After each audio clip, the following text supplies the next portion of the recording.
저번 주 지난 8월 8일 성광호 박사님과 박도연사님의 재판이 있던 목요일 아침에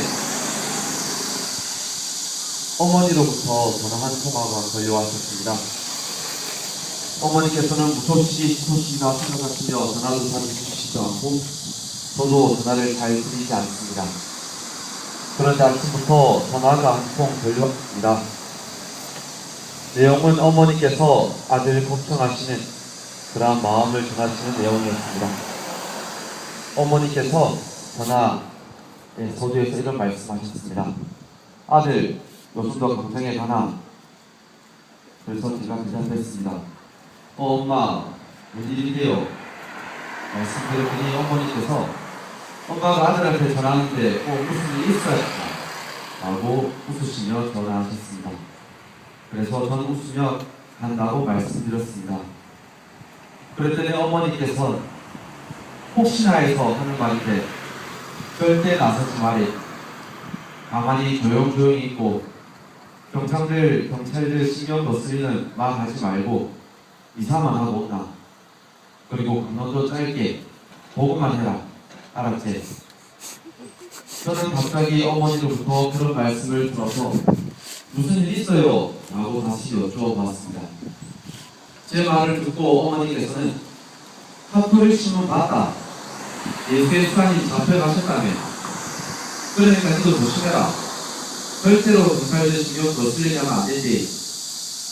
그 말씀을 듣고 아들을 걱정하시는 어머니의 말씀을 느낄 수 있었습니다. 그리고 어머니의 염려와 걱정이 저를 미소짓게 만들었습니다. 그래서 웃으며 말씀드렸습니다. 네, 알았어요. 만약에 여기 계신 신부님들하고 활동가분들하고 마을 주민들하고 시자분들이 경찰들하고 몸싸움이 벌어지더라도 아들은 멀리 떨어져서 지켜만 보고 있을게요. 생사를 걸고 싸우시는 분들께서 경찰에게 몸싸움에 밀리시더라도 이 중에서 가장 덩치 큰 저는 몸싸움도 하지 않고 옆에서 그냥 보고만 있을게요. 그러면 되죠? 라고 단어법을 쓰며 말씀드린 저의 기대와 다르게 어머니께서는 그래, 그렇게 하면 된다. 니는 이성이 없고 감성밖에 없기 때문에 한번 뒤집히면 니는 아무것도 안 보인다 아이가. 그러니까 그렇게 하면 된다. 알았지? 라고 말씀하셨습니다. 그래서 다시 저는 엄마, 참, 그러면 아들은 복음대로 살지 말고 내 몸 하나 살자고 그냥 가만히 있어요. 라고 말씀드렸더니 그래, 그렇게 하라고. 그래서 말씀드렸습니다. 경찰에 연애되는 건 순번이었지만 아직 제 차례는 아직 오지 않았어요. 그리고 혹시나 제가 연애되어 유치장에 있으면 제 집에 놀러 오실 때 사식이나 좀 두둑히 넣어주세요. 그리고 군대에 들어가면 또 무엇인가 그 적격문인가 뭔가 그걸 좀 넣어주시고요. 그랬더니 어머니께서 여러분이 경상도 분이십니다. 말씀도 좀 하시고요. 이런 말씀하셨습니다. 지랄을 해라, 지랄을 이렇게 말씀하시면서 엄마는 그렇게 할 소리가, 엄마는 그거 못 본다. 알았지? 하고 이런저런 이야기를 하는데 전화를 끊었고 박도연 수사님과 김광호 박사님의 재판이 이루어지는 법원으로 향했습니다. 세상 물정 모르고 학교라는 울타리를 벗어난 지 얼마 되지 않았기에 선생이라는 것도 아직 익숙치 않고 법원에서 재판이 열리는 것도 한 번도 본 적이 없기에 배운다는 생각으로 향했습니다. 그리고 재판이 시작되었고 끝날 때까지 그리고 집에 돌아오는 길에까지 많은 생각을 할 수 있었습니다. 그리고 배웠습니다. 법원에 가서 본 것은 두 분이 기소된 이유는 업무 방해였다는 것입니다. 재판이 시작되고 검사는 두 분을 기소한 그 이유에 대해서 업무 방해에 대해서 구구절절히 얘기하였습니다. 이에 송광호 박사님께서는 자신의 행위는 업무 방해가 아니었다며 진실이며 사실인 자신의 행위에 대해 하나씩 말해 나갔습니다. 누가 봐도 업무 방해는 아니었습니다. 김광호 박사님의 말씀을 듣고 난 저에게 드는 생각은 곧 풀려나시겠구나 그런 생각이었습니다. 그런데 저의 단순한 생각에 의문이 들었습니다. 박도연사님의 말씀을 들었을 때 말입니다. 박도연사님은 천만리의 판사에게 이번 재판이 얼마나 중요한지 말씀해 주셨습니다. 국가 안보와 군사력과 미국과의 관계를 고려하며 재판해야 하는 중요한 재판이라고 판사에게 서두에 말씀해 주었습니다. 알고는 있었습니다. 해군기지가 제주도에 강정에 들어서는 이유를요.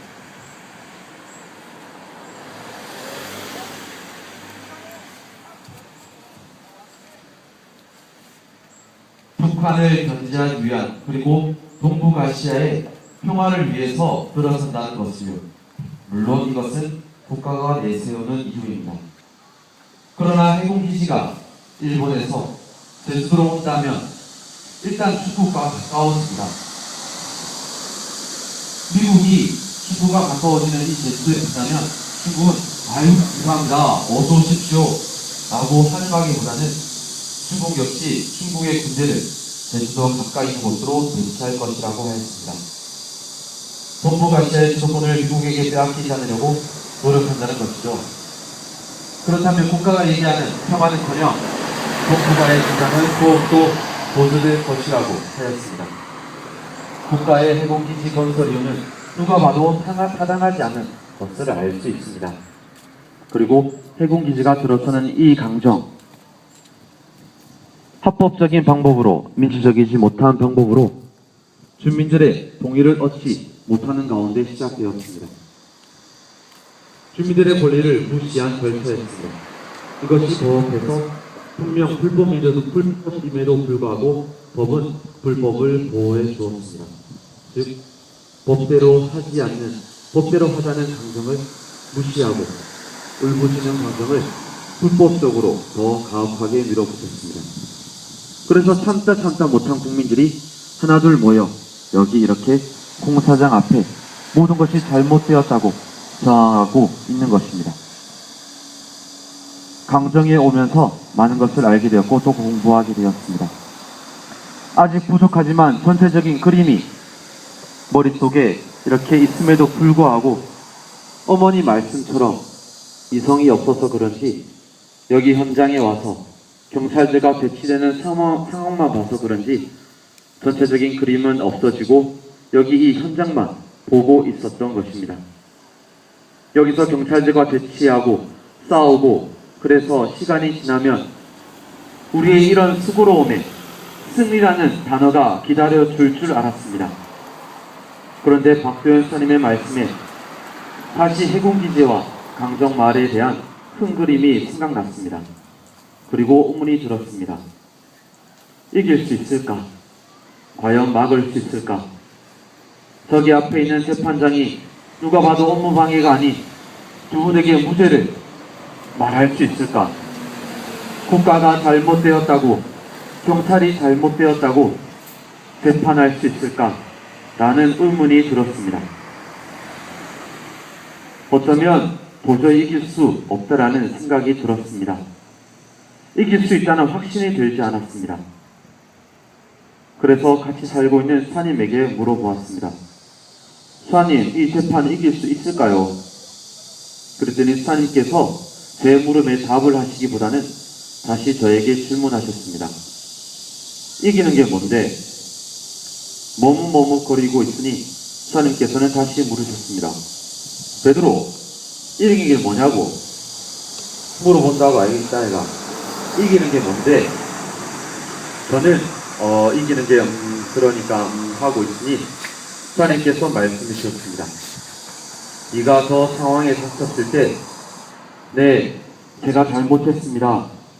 그런 말 하지 않고 네 신념대로, 네 확신대로 끝까지 밀고 나가는 게 이기는 거다.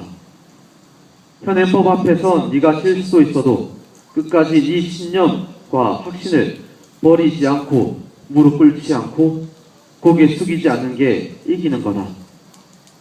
평소에 네가 준비하고 있지 않으면, 네 머릿속에 네 신념을 개념화시키고 정립하지 않으면 심리적으로 압박이 가해질 때, 편애법이 너를 조여올 때, 네 입에선 네, 제가 잘못했습니다 라고 말하게 될 것이다.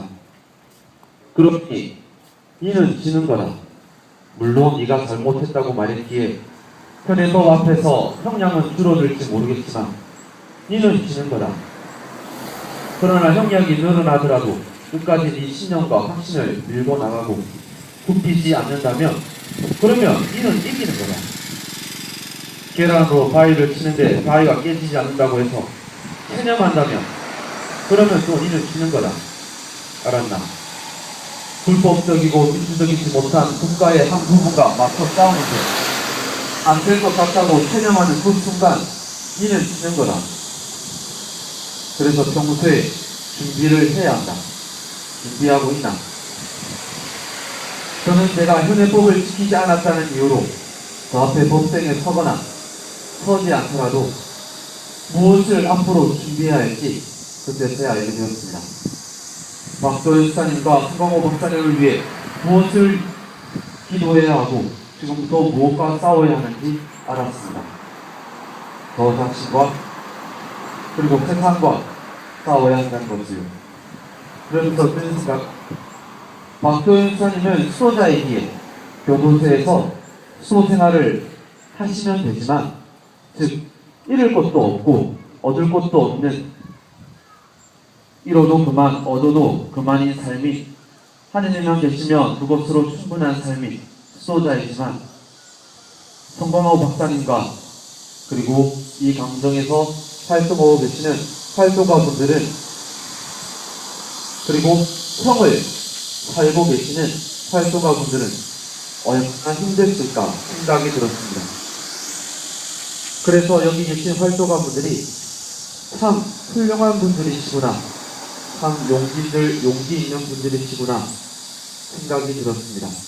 그리고 역시 여기 이 미사에 참석해주신 분들 또한 훌륭한 분들이시고 멋진 분들이시라는 생각이 들었습니다. 자신과 세상과 싸울 준비를 하고 계신 것이고요. 오늘 주님께서 이런 말씀을 하십니다. 너희도 준비하고 있어라. 주님께서 언제 저를 부르실지 모릅니다. 수원에서 또는 여기 강정에서 또는 교도소에서 말입니다.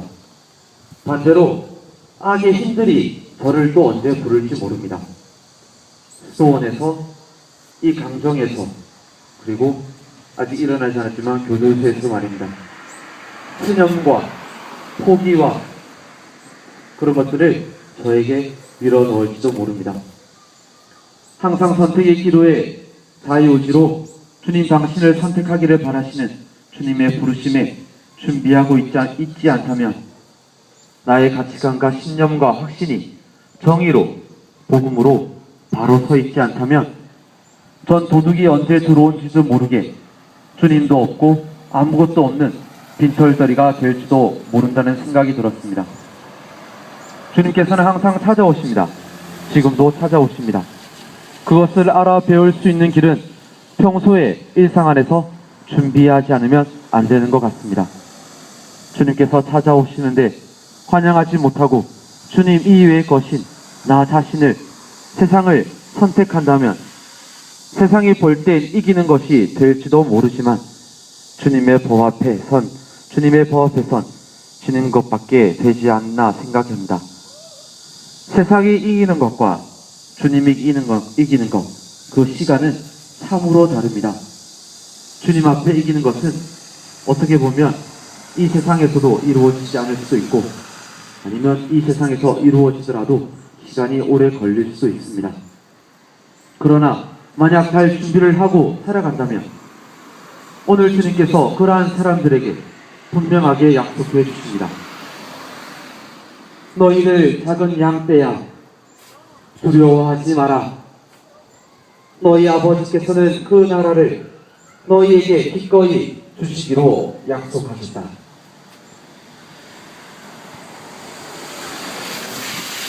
아멘.